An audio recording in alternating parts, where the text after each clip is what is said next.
Okay, I think I'm back on track now.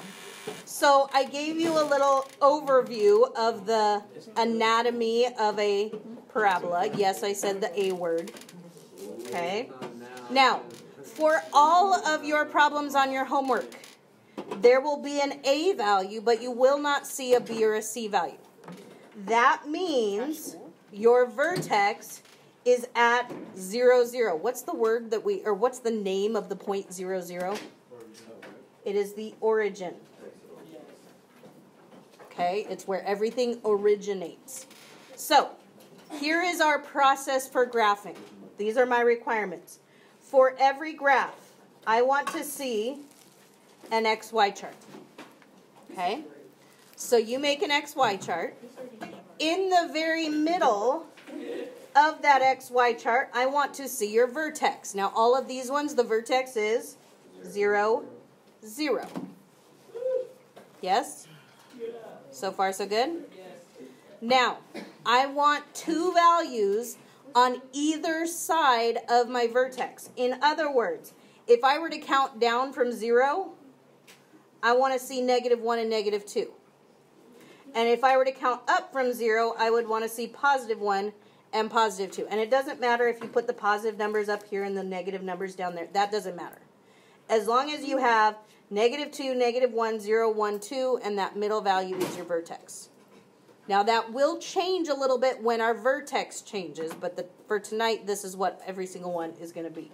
So like for this one right here, I can even set that up already, -2, -1, 0, 1, and 2, and that middle point is going to be my vertex of 0, 0.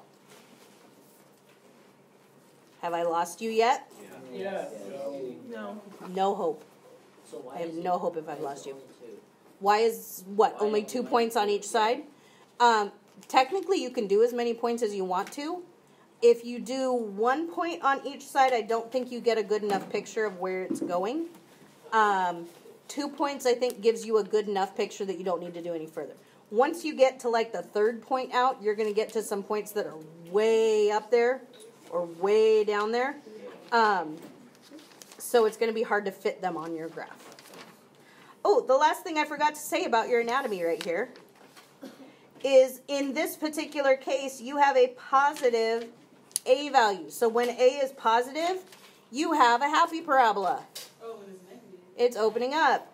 When your A value is negative, you have a sad parabola, opening down. Okay? So what do I have here, a happy or a sad parabola?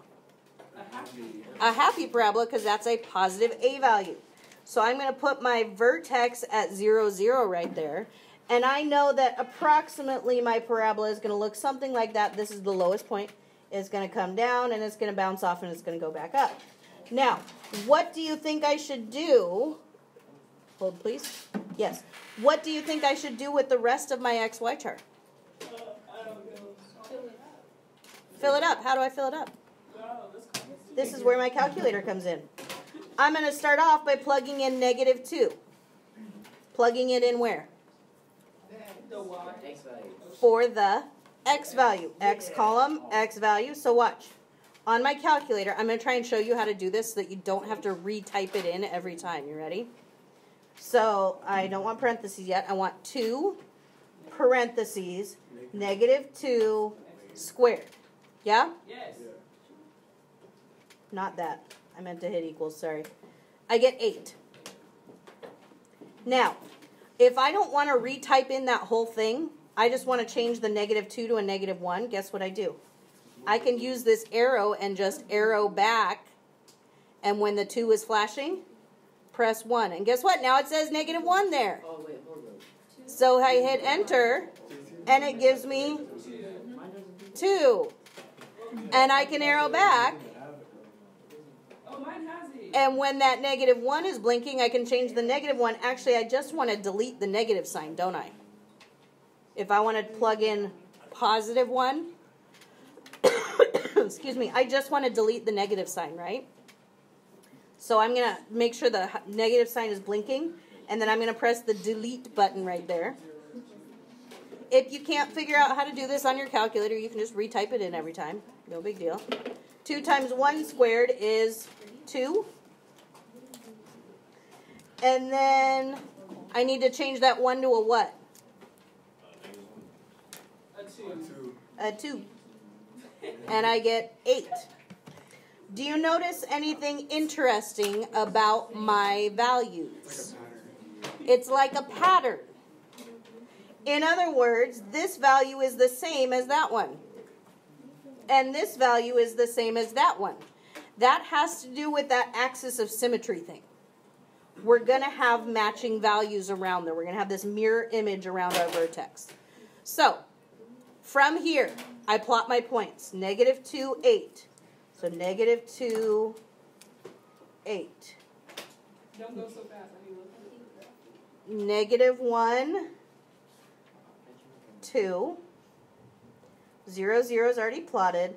1, 2, and 2, 8. And that gives me the guide for my giant U shape. Now, don't be tempted to make it a V. It's not a V. It's skinny. But try and make it look like a U as much as possible and not a V. I know sometimes that's a little tricky, but What happens if it does look like a V? then you get an F. Really? No. Are you serious? Oh, No, I was just wondering because I thought there was something else. I'm saying just try to make it look as much like a U as possible. Okay. Now, there's a couple things that I'm going to be requiring you to notice here, or to label, I should say. First off, for example, when we have a quiz, there will be a line that looks like that. There will be a line that looks like this. And there will be something that looks like this. And let me explain what those are. First off, the V stands for Vertex. vertex. What is the vertex? 0. Can I write my answer like that? Yes. No. No, you do parentheses. You need parentheses. Without parentheses, it is not a point on that graph. It is simply two numbers that are sitting next to each other. That is so weird. Okay? What does AOS mean? Axis of symmetry. Now, what's nice about these guys is the axis of symmetry is always going to be the same for these guys. My axis of symmetry is always x equals something. You ready? Mm-hmm.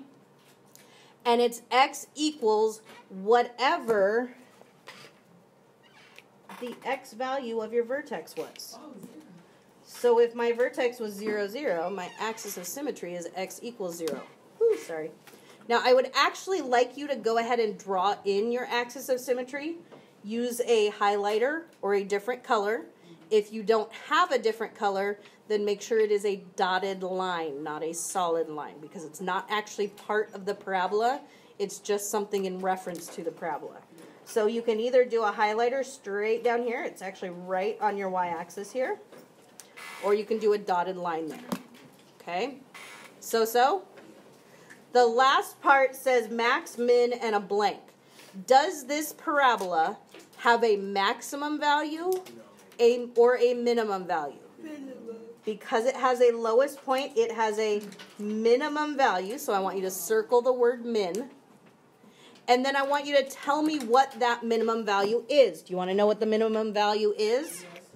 It is the y value of your vertex. So in this case, it's also just 0. So the x value of your vertex goes here. I'm trying to highlight in coordinating colors here. So the x value of your vertex goes here and here. And the y value of your vertex goes here. That tells me how high or low it is. So? Let me get this guy set up. What? How did I figure out what? It was minimum. How did I figure out it was minimum? How did you get 0? Okay. I got minimum because it has a lowest point. If it has a lowest point, it has a minimum.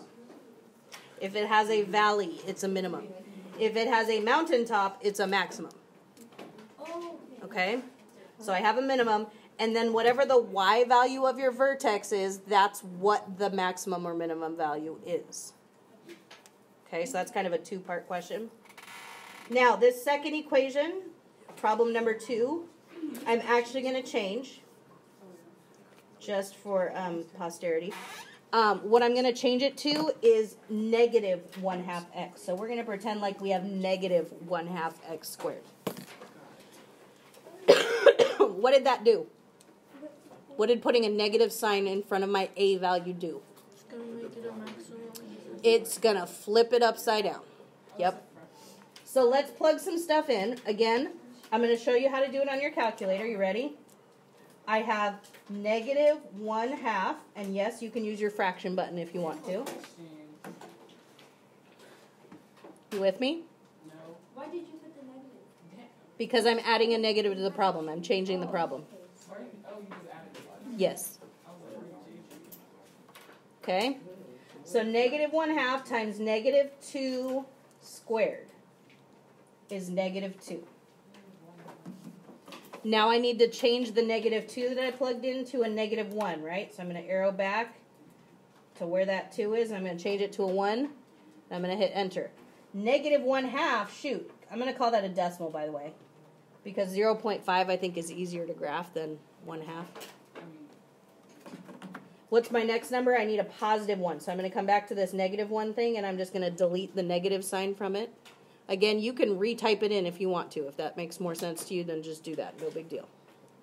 I get negative 1/2 again. Am I getting that mirror image with my values? Mm-hmm. So this next one I should get what? Negative 2? Mm-hmm.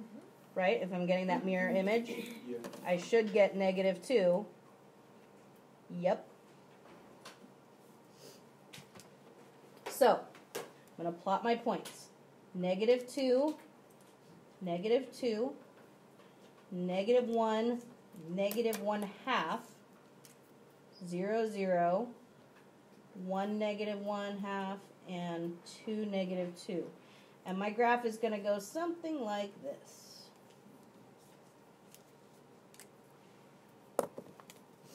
And I need to draw in that axis of symmetry. Where is the axis of symmetry going? Right down the middle through the vertex.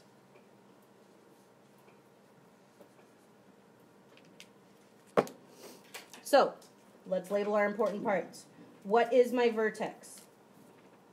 0, 0. What is my axis of symmetry? It's always x equals something. 0. X equals 0. Do I have a maximum or a minimum? No. I have a maximum this time because I have a mountaintop. And what is that maximum value? 0. Now for today, a lot of those things are going to be 0. Those will change starting tomorrow. But I want you to get in the habit of filling out the vertex, the axis of symmetry, identifying if it's a max or min and what the number is. Capiche? So, you have 6 questions to do for homework. 6 questions. Okay? All right. Happy studying.